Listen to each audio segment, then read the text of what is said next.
হাত বলে দিচ্ছে সবুজের ঝড় সর্বত্র উঠেছে।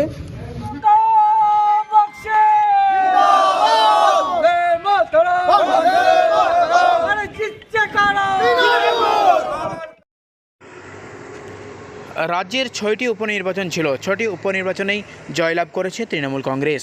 সারা রাজ্য জুড়ে বইছে তৃণমূল কংগ্রেসের সবুজ আবিরের খেলা।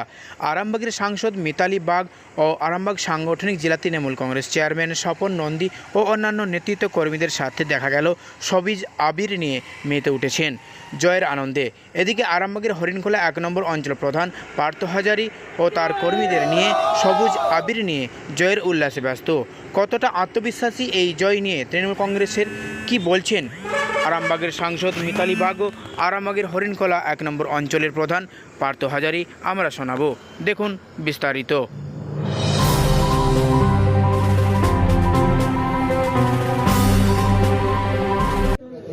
হাত বলে দিচ্ছে সবুজের ঝড় সর্বত্র উঠেছে। যে আমাদের যে উপনির্বাচন ছিল 6টা, সেই উপনির্বাচনে 6-6 একবারে ওভার বাউন্ডারি মেরে একবারে 6-6। আপনারা প্রত্যেকেই জানেন যে আরজিকর কাণ্ডকে কেন্দ্র করে রাত দখল, বাদ দখল, দিন দখল, ঘর দখল, রাস্তা দখল, কিন্তু মানুষের মন কিন্তু দখল করতে পারেনি। সেটা উপনির্বাচনে বুঝিয়ে দিল।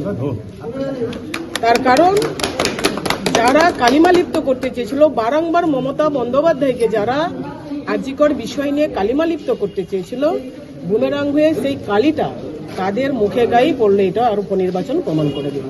তার কারণ এখন বেশি আর কথা বলবো না, উপনির্বাচন ফলই বলে দিয়েছে কথা কম হবে, কাজ বেশি হবে।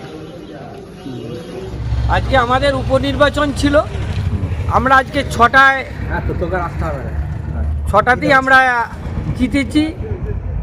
এর আনন্দ ধরে রাখতে পারছে না মাননীয় মুখ্যমন্ত্রীর উন্নয়ন আর বিজেপির যে অপপ্রচার, তার জবাব মানুষ দিয়ে দিয়েছে, যোগ্য জবাব। তার জন্যে আমরা আজকে মাননীয় মুখ্যমন্ত্রী মমতা ব্যানার্জি, অভিষেক ব্যানার্জি সেনাপতি, বক্সিদা, তাদের উদ্দেশ্যে যে বাংলার মানুষ এখনও মমতা ব্যানার্জিকে যে ভরসা, বিশ্বাস, তার উন্নয়নের এতে সামিল হয়েছে, এটা দেখিয়ে দিয়েছে। তার একটা প্রমাণ যে আজকে অপপ্রচার করে মমতা ব্যানার্জিকে আটকে রাখা যায় না। আরজিকর নিয়ে মিথ্যে অপবাদ, আরজিকর নিয়ে রাজনীতি করছে, তার জবাব মানুষ দিয়েছে। এর জন্য আজকে আমরা আনন্দিত, আবির খেলছি।